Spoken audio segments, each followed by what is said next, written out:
अब एक बड़ी खबर आ रही है कि ईरान ने इसी बीच चीन से मिसाइल बनाने के लिए बड़ी मात्रा में कुछ सामान मंगाए हैं। ये सामान क्या है, कैसे आखिर इस वक्त ईरान को जरूरत पड़ गई है कि इतनी भारी तादाद में अगर वो मिसाइल बना रहा है तो उसकी सामग्री वो चाइना से मंगा रहा है, क्या कुछ इसको लेकर और अधिक जानकारी बातचीत करने के लिए मयंक है मेरे साथ।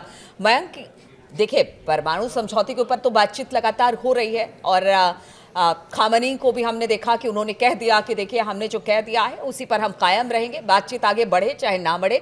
इसी बीच अब ये खबर आ जा रही है कि मिसाइल बनाना चाह रहा है ईरान और इसके लिए वो जितने साजो सामान है उसने चाइना से डिमांड कर दी है। क्या क्या है इसके पीछे की सच्चाई और क्या कुछ मंगाया गया है चाइना से? देखिए, वेस्टर्न मीडिया में जिस तरह की खबरें आ रही हैं उसमें एक अहम खबर निकल के सामने ये आई है जिसमें कहा गया है कि ईरान की तरफ से अमोनियम परक्लोरेट ये मटेरियल बहुत बड़ी मात्रा में चाइना से मंगाया जा रहा है ईरान, और कहा जा रहा है कि इसकी मात्रा करीब 1000 मीट्रिक टन से भी ज़्यादा है। अब ये अमोनियम परक्लोरेट क्या चीज़ होती है? अमोनियम परक्लोरेट वो मटेरियल है जिसका इस्तेमाल मिसाइल के सॉलिड फ्यूल बनाने में किया जाता है। अच्छा। इसकी मदद से आप लॉन्ग रेंज बैलिस्टिक मिसाइल्स बना सकते हैं और जो उसमें फ्यूल का काम करता है वो ये मटेरियल है अमोनियम परक्लोरेट, जिसका ऑर्डर ईरान की तरफ से दिया गया है चीन को। और ये बताया जा रहा है कि चीन के 2 शिप्स हैं, एक का नाम है गोल्बो और दूसरा है जायरान।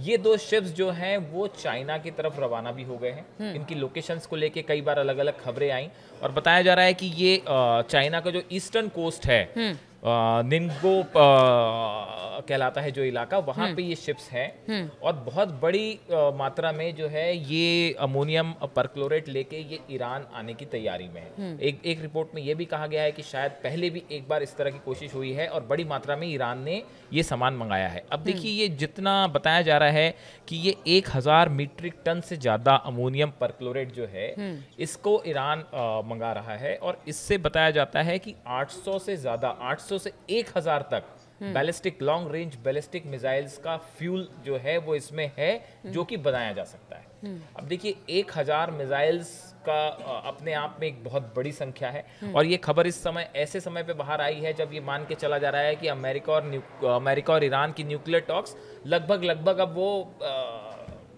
कैंसिल होना तय है, वो रद्द होना तय है, बात आगे बढ़ती दिखाई नहीं दे रही है। अब देखिए, इसको लेके जो खबरें आई हैं अमेरिका की तरफ से, जो उनके स्टेट डिपार्टमेंट है उनकी तरफ से ये कहा गया है, उनकी तरफ से भी इस बात की जानकारी होने की बात कही गई है। उन्होंने कहा है कि we are aware of the press reports, however we do not comment on the intelligence matter. एक प्रवक्ता है, उनसे कहा गया कुछ समय पहले की बात है कि क्या आपको जायरान और जो दूसरा शिप है गोल्बो, क्या इसके बारे में आपको जानकारी है? तो उन्होंने कहा कि हमें जानकारी है लेकिन हम स्ट्रैटेजिक मैटर पे कमेंट नहीं करेंगे। देखिए, जो रिपोर्ट है ये कह रही है कि Tehran has ordered ammonium perchlorate which is needed to produce solid fuel missiles to potentially manufacture up to 800 missiles with some expected to send to Iran backed proxy groups such as Houthis and Yemen.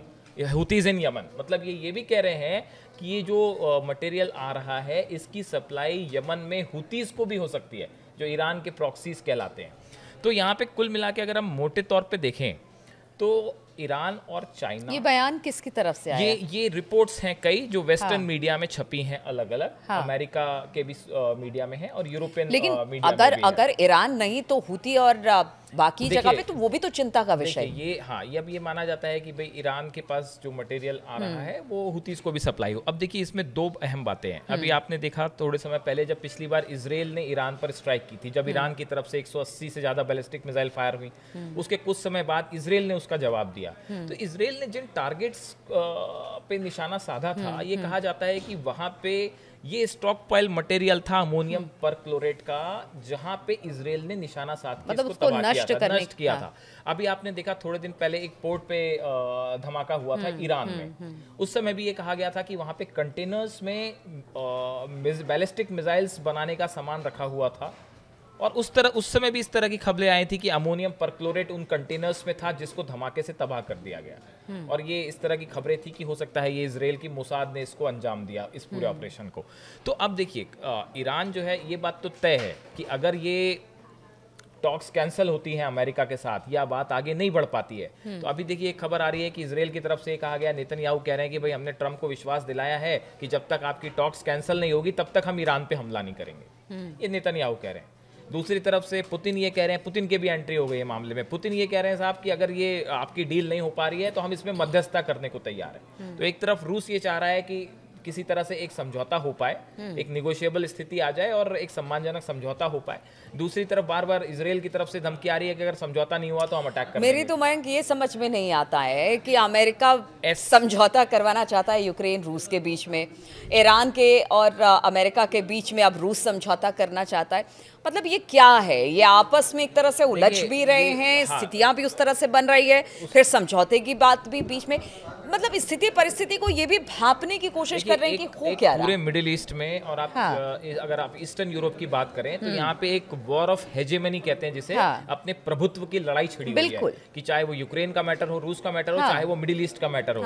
देखिए Iran पे हमला करना आसान नहीं है, ये बात तो हर आदमी समझ रहा है। ये हर स्ट्रेटेजिस्ट जो है वो अमेरिका के भी समझ रहे हैं, इजराइल के भी समझ रहे हैं कि अगर आप ईरान पे हमला करते हैं तो उसका नतीजा होगा सीधा सीधा रशिया इन्वॉल्व है, सीधा सीधा चाइना इन्वॉल्व है। बैलिस्टिक मिसाइल्स जो इजराइल पे फायर की गई वो पूरी दुनिया ने देखा। तो ईरान पे हमला करना इतना आसान भी नहीं है कि जैसा नेतन्याहू कह रहे हैं कि हम आपके न्यूक्लियर इंस्टॉलमेंट्स को उड़ा देंगे, उतना आसान वो है नहीं। अब देखिए जिस तरह से ये रिपोर्ट्स आई हैं तो इस चर्चा के बीच में ईरान ने बड़ी जंग की तैयारी शुरू कर दी है, इसमें दो राय नहीं है।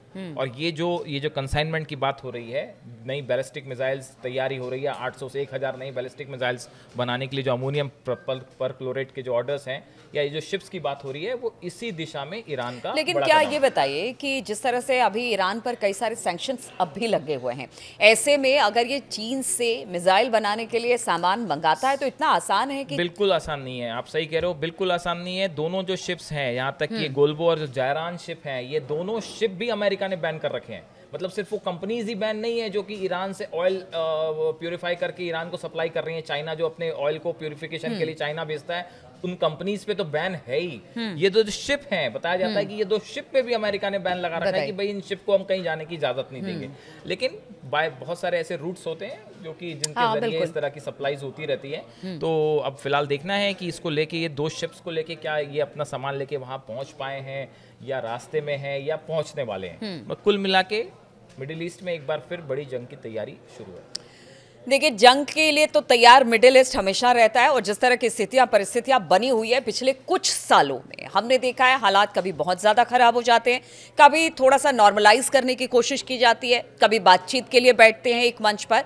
लेकिन इस वक्त जो ईरान को लेकर खबर आ रही है वो ज़रूर सोचने वाली बात है कि अगर कुछ सामान, मिसाइल बनाने वाले कुछ सामान को अगर वो चीन से मंगा रहा है तो इसके पीछे आखिर ईरान की मंशा क्या है। चलिए इस खबर पर लगातार हमारी नज़र बनी रहेगी, आप बने रहिए हमारे साथ।